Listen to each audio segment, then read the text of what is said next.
शिव बाबा याद है ना। ओम शांति। 1 मई 2024 के ईश्वरीय महावाक्य। पहले सुनते हैं मुरली के मुख्य पॉइंट्स।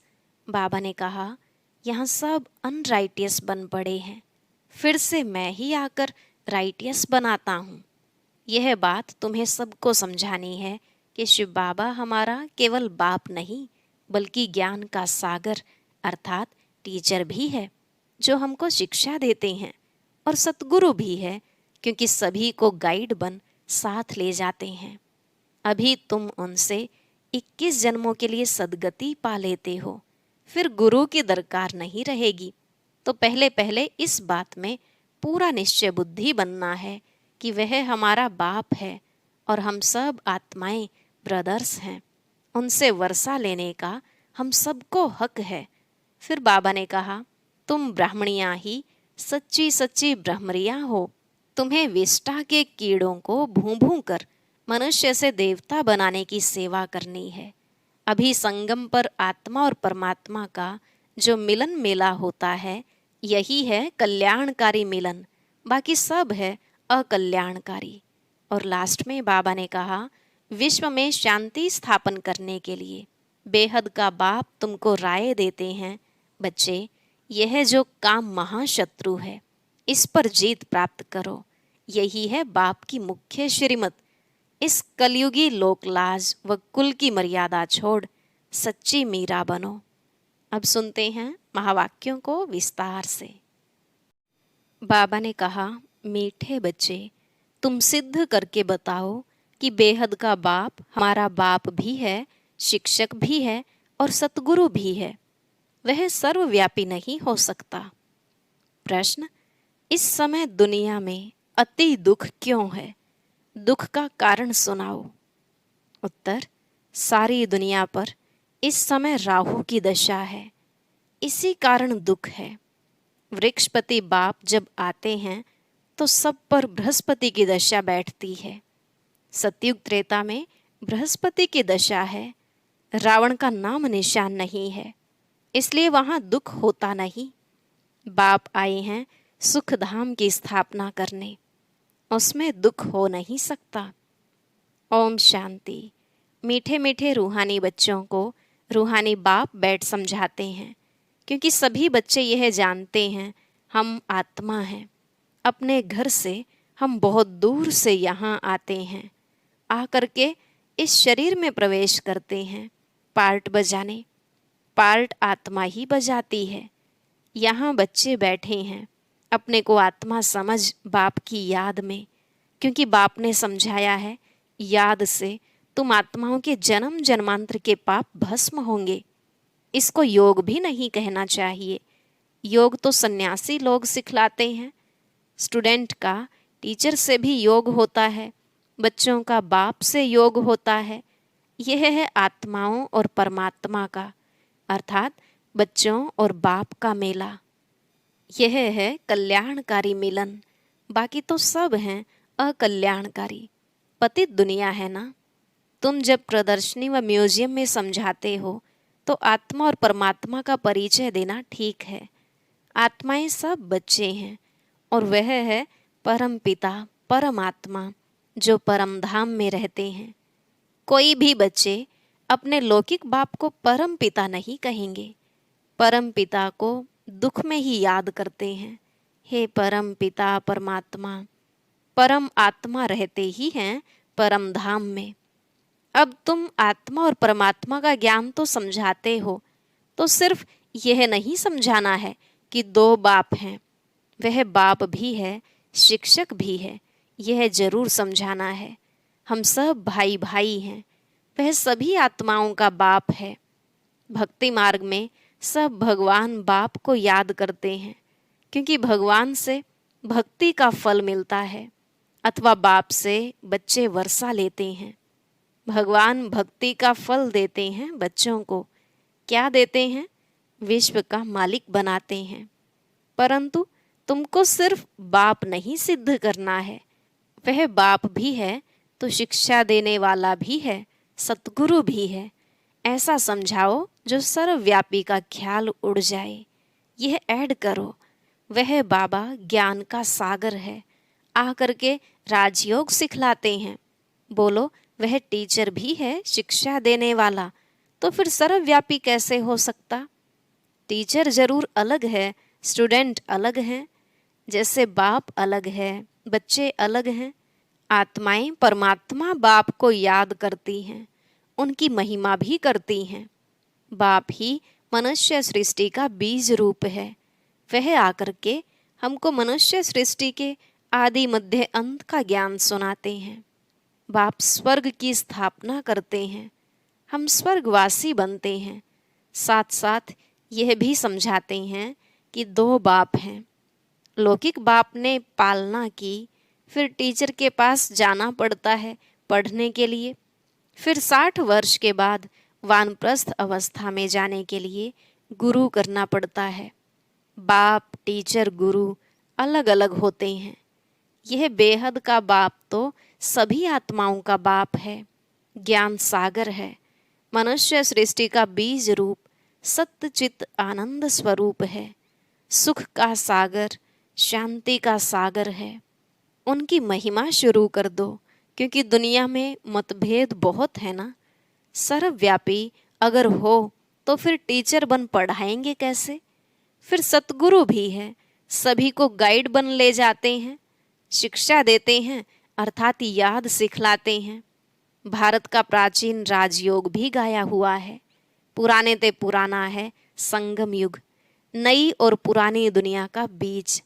तुम समझते हो, आज से 5000 वर्ष पहले बाप ने आकर अपना बनाया था, और हमारा टीचर सतगुरु भी बना था। वह सिर्फ हमारा बाबा नहीं है, वह तो ज्ञान का सागर अर्थात टीचर भी है, हमको शिक्षा देते हैं, सृष्टि के आदि मध्य अंत का राज समझाते हैं, क्योंकि बीज रूप वृक्षपति है। वह जब भारत में आते हैं तब भारत पर बृहस्पति की दशा बैठती है। सतयुग में सब सदा सुखी देवी देवताएं होते हैं, सब पर बृहस्पति की दशा बैठती है। जब फिर दुनिया तमोप्रधान होती है तो सभी पर राहु की दशा बैठती है। वृक्षपति को कोई भी जानते नहीं, न जानने से फिर वर्षा कैसे मिल सकता? तुम यहाँ जब बैठते हो तो अशरीरी होकर बैठो। यह तो ज्ञान मिला है, आत्मा अलग है, घर अलग है। 5 तत्व का पुतला शरीर बनता है, उसमें आत्मा प्रवेश करती है, सबका पार्ट नोंधा हुआ है। पहले पहले मुख्य बात यह समझानी है कि बाप सुप्रीम बाप है, सुप्रीम टीचर है।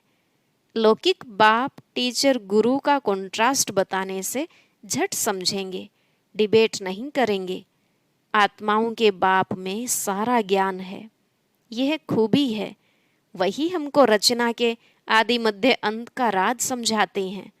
आगे ऋषि मुनि आदि कहते थे, हम रचता और रचना के आदि मध्य अंत को नहीं जानते, क्योंकि उस समय वह सतो थे। हर चीज सतो प्रधान, सतो रजो तमो में आती ही है। नई से पुरानी जरूर होती है।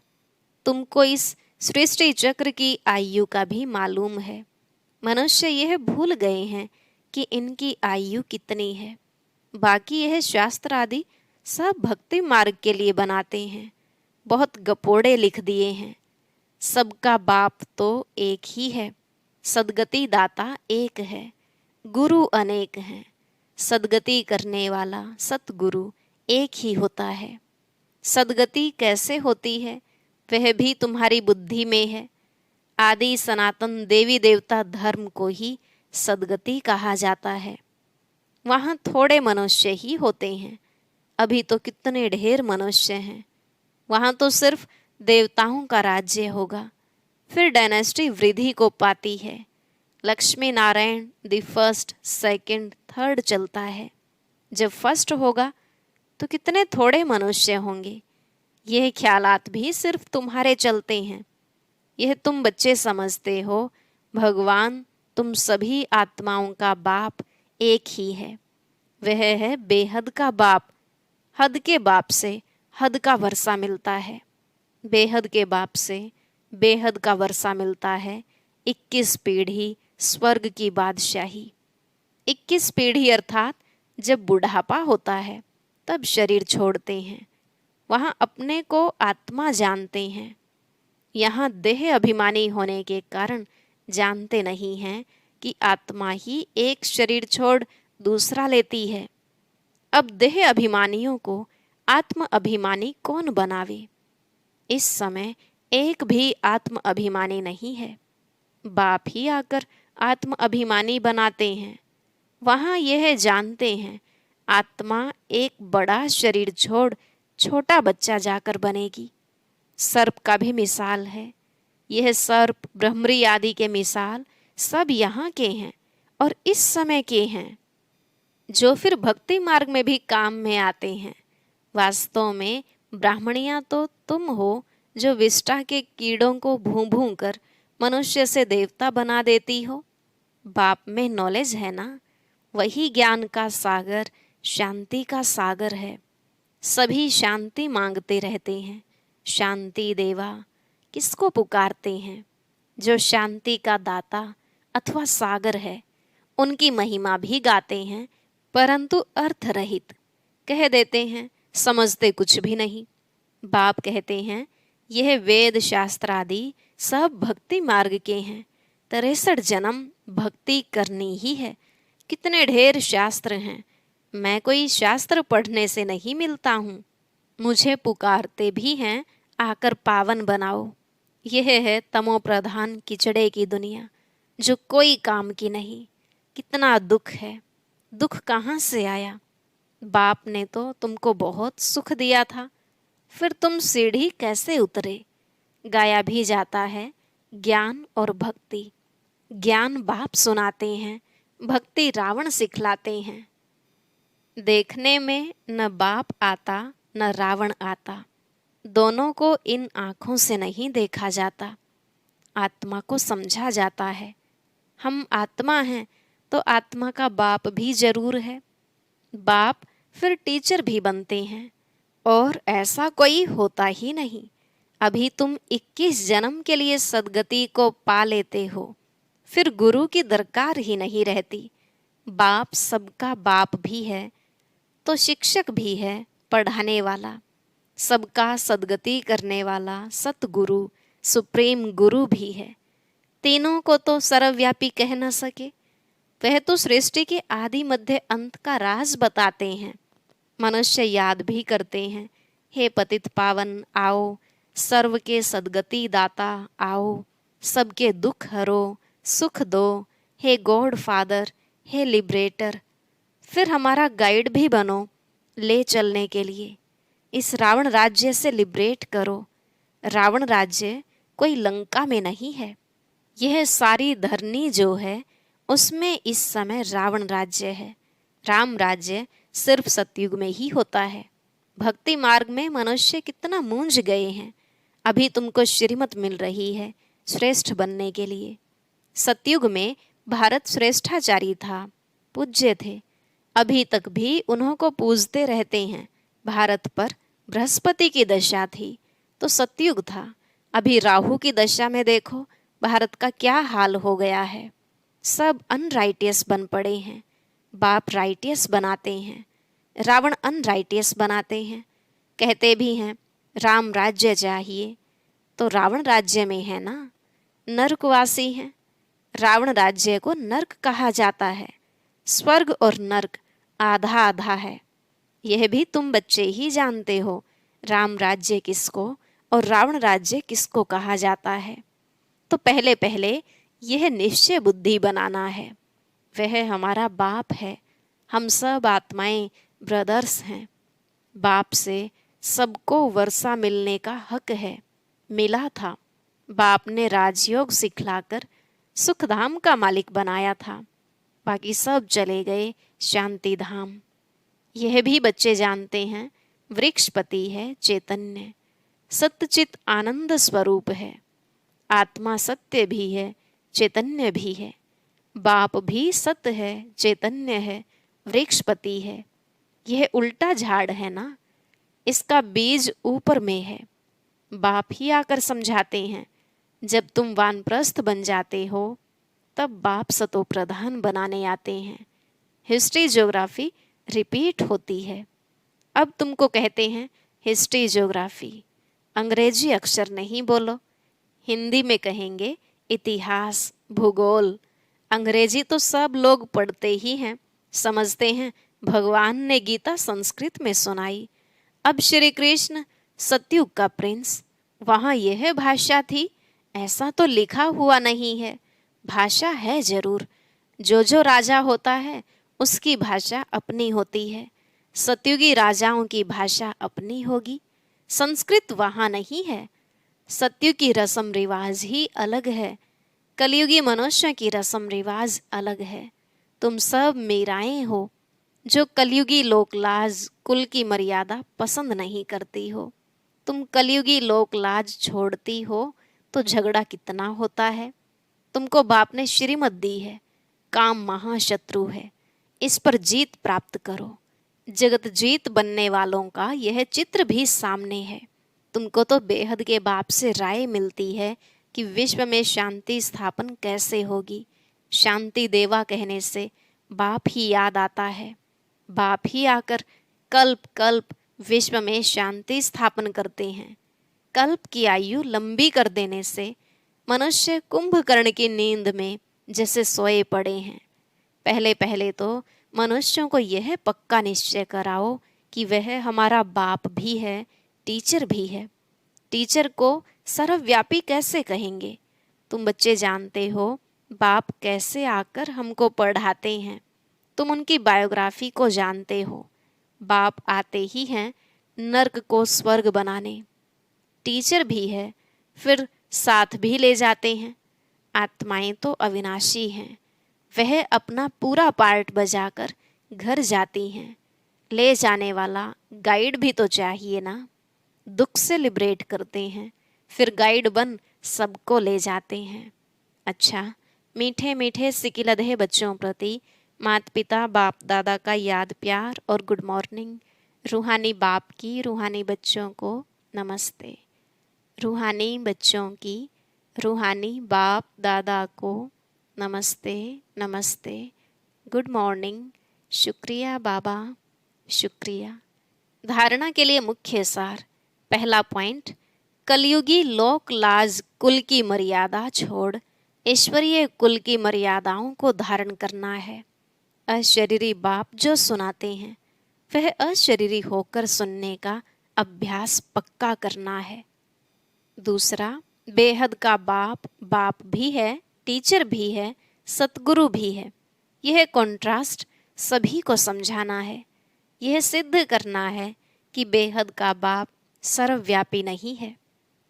आज का वरदान, हद के नाज नखरों से निकल रूहानी नाज में रहने वाले प्रीत बुद्धि भव। हद के नाज नखरों से निकल रूहानी नाज में रहने वाले प्रीत बुद्धि भव।